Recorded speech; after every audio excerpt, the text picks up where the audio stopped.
কোন হিটলার পশ্চিম বাংলাকে পরিচালনা করবে না।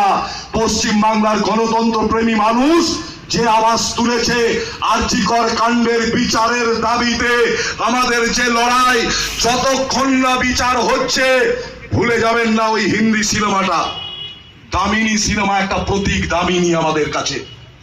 ওই তারিখ পে তারিখ, তারিখ পে তারিখ কোটে শুধু ডেট যত পড়বে আমাদের দামিনীদের সংখ্যাও বাড়বে, এ বিশ্বাস আছে আমাদের। প্রত্যেক দিন মিছিল দীর্ঘায়িত হবে, মা বোনের সংখ্যা মিছিলে যা অংশগ্রহণ করছে আরো লম্বা হবে। যদি ওরা ভেবে থাকে বিচারের নামে প্রহসন করবে, তাহলে কবিগুরু শিখিয়ে গেছেন বিচারের বাণী নিভৃতে নীরবে কাঁদে।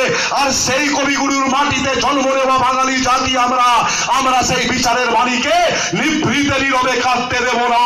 আমরা এই দায়িত্ব কাঁধে তুলে নিয়ে রাস্তার লড়াইকে